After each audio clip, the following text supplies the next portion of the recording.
2, a ruler arises. Now this is really key, man.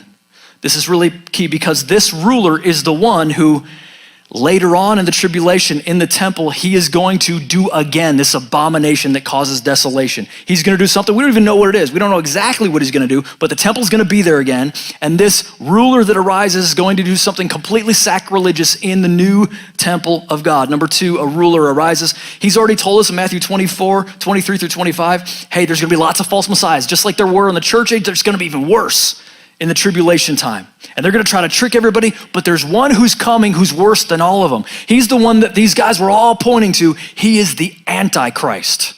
This is a ruler, global ruler that's gonna promise peace, and it's gonna look like that's what's happening at first, but then he's gonna bring darkness and death and despair into the world. He's gonna rule everything, and he's gonna especially make it hard on Christians, as we're going to see. Revelation 13:1, let's understand this. Verse 1, I saw a beast. Now the beast is the Antichrist. I saw a beast rising up out of the sea. It had 7 heads and 10 horns, with 10 crowns on its horns, and written on each head were the names that blasphemed God. Okay, these horns, they represent authority. So this beast, he's probably kind of handsome, but he's not a real beast. But he's called a beast because he represents something ferocious and terrifying, and these thorns represent the authority that he's given. Verse 2, this beast looked like a leopard, but it had the feet of a bear and the mouth of a lion.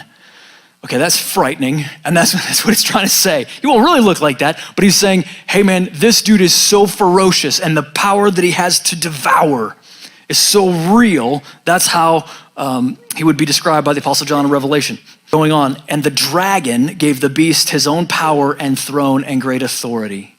The dragon, just for understanding, the dragon is Satan himself. So this Antichrist is a man that is empowered by the dragon Satan. He's given satanic power to do all these things that he's going to do. He's going to have authority, he's going to be ferocious, and he's going to make it really hard on people. One way to understand this, because there's going to be another guy called the false prophet. We all know, we understand, we worship a triune God. We worship Father, Son, Holy Spirit, right? So we're saved through the Son. The Spirit testifies to us of the Son. And in a similar way, there's kind of an evil trinity during the tribulation. There's Satan, and then it's kind of like the son of Satan, the Antichrist. He's this demonically empowered dude. And then there's this false prophet. And his whole job is he's going to keep pointing to the Antichrist and be like, everybody needs to worship him. He's the guy. Everybody gather around and look at him. So this evil satanic trinity is also going on at this time. You don't have this in your notes, but I just want to let's go to 2 Thessalonians 2:9, just to understand a little bit more about the Antichrist. This man will come to do the work of Satan with counterfeit power and signs and miracles. He will use every kind of evil deception to fool those on their way to destruction because they refuse to love and accept the truth that would save them. I want you to see that these people are culpable. It's not just that they were tricked. It's they chose to reject the truth that would save them. You don't have this in your notes, but let me just read it to you. It's Revelation 13. It's describing this false prophet.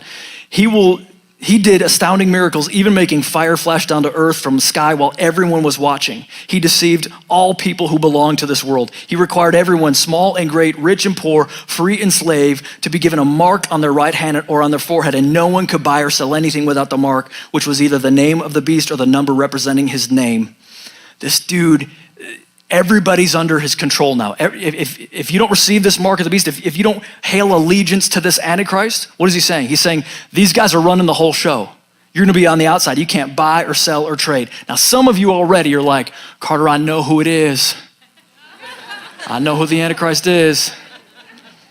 They're the Kardashians. Look, I don't think you're right about that, but here's what we know. The Bible isn't really trying to get us to identify who it is as much as it's trying to help us say, this is what he'll do. These are the ways you'll be able to tell that, oh, it's arrived. Oh, now he's doing this thing. So what happens? A ruler arises, at some point comes into this new temple and causes this sacrilegious event, the abomination that causes desolation, to happen. Welcome to the tribulation. This is where we are. When these things are happening, Jesus says, pay attention. You know you're in the tribulation.